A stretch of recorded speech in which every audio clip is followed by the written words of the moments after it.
اندر شراب کی فکر رہی، چرس کی فکر رہی، ڈرگز کی فکر رہی، نشے کے اندر ملوث ہو گیا اسی گندی سوچ سے، پھر اللہ پاک اس بہترین نعمت کو چھین لے گا، اور اللہ بچائے پھر یہی انسان درندوں والا کام کرتا ہے۔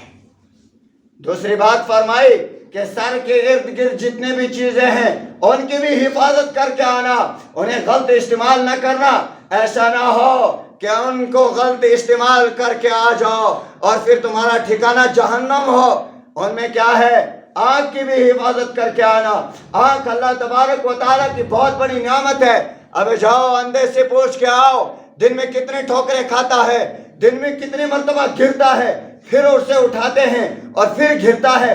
دوسرے لوگوں کے سہارے کی اسے ضرورت ہوتی ہے، اس لیے کہ آنکھ کے اندر بینائی نہیں ہے۔ بینائی نابینے کو جا کر آنکھ جیسی نعمت کی قدر پوچھے۔ آنکھ کے اندر جو اللہ پاک نے بہترین چیز فٹ کر کے رکھی ہے، بینائی، جس انسان کے پاس یہ بینائی نہیں ہے اسے جا کر پوچھو کہ اس کی قدر کیا ہے۔ لہذا اپنی آنکھوں کو صحیح استعمال کر کے آنا اور آنکھوں کو غلط استعمال نہ کرنا۔ ایسا نہ ہو جو آنکھ جیسی اللہ پاک نے تمہیں نعمت دی ہے، ایسا نہ ہو اسے غلط استعمال کر کے آؤ اور اللہ تبارک و تعالیٰ اس بینائی کو واپس لے لے۔ اور اللہ تبارک و تعالیٰ اگر تم اس نعمت کو دنیا کے اندر صحیح استعمال نہیں کرو گے، قیامت کے اندر یہ بینائی چھین لی جائے گی، اندھے اٹھ جاؤ گے اللہ کے سامنے، پھر کیا کرو گے اس وقت؟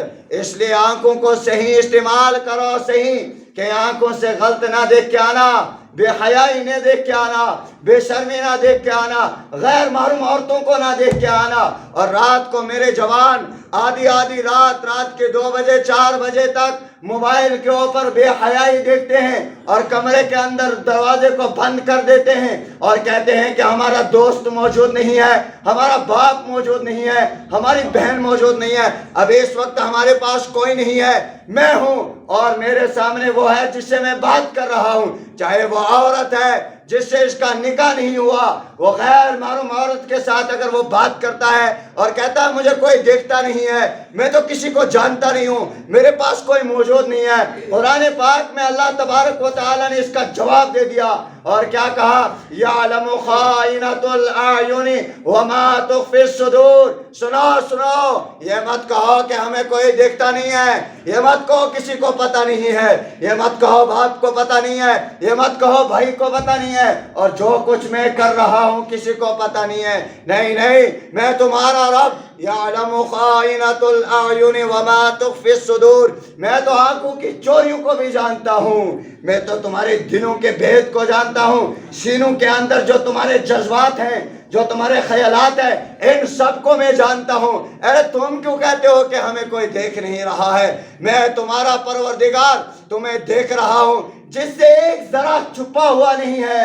تم کہاں جاؤ گے؟ اور ان آنکھوں کو صحیح استعمال کر کے آنا۔ اس آنکھ کے ذریعے سے انسان قرآن کو دیکھتا ہے، اس آنکھ کے ذریعے سے انسان جائز چیزوں کو دیکھتا ہے، اور اس آنکھ کے ذریعے سے انسان غلط چیزوں کے شکار ہو جاتا ہے، اس آنکھ کے ذریعے سے انسان غیر محرم لڑکیوں کو دیکھتا ہے۔ اور یہ مرد، یہ جوان جو کہتا ہے کہ مجھے کوئی نہیں دیکھ رہا ہے، جب میں آنکھ کے اشارہ کرتا ہوں مجھے کوئی جانتا نہیں ہے، اور فرما دیا اللہ تبارک و تعالیٰ نے قرآن میں تو تمہارے آنکھوں کی چوریوں کو بھی جانتا ہوں، مجھ سے کہاں چھپ کے جاؤ گے؟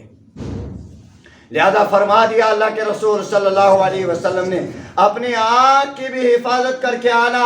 ایسا نہ ہو کہ اپنی آنکھوں کو غلط استعمال کر کے آؤ اور ان آنکھوں سے قرآن دیکھو، قرآن، ان آنکھوں سے جائز چیزوں کو دیکھو، ان آنکھوں سے دیدار کرو۔ دیدار کن چیزوں کا؟ ان مساجد کا، ان درسگاہوں کا، ان مکاتب کے پڑھنے والے بچوں کا، ان مدارس کے علماء سے محبت کر لو اور انہیں غلط چیزوں میں استعمال نہ کرنا۔ ایسا نہ ہو، وہ اللہ قدرت رکھتا ہے اگر تم اپنی آنکھوں کو غلط استعمال کرو گے۔ جس اللہ نے تمہیں بہترین ڈھانچہ دے کر دنیا کے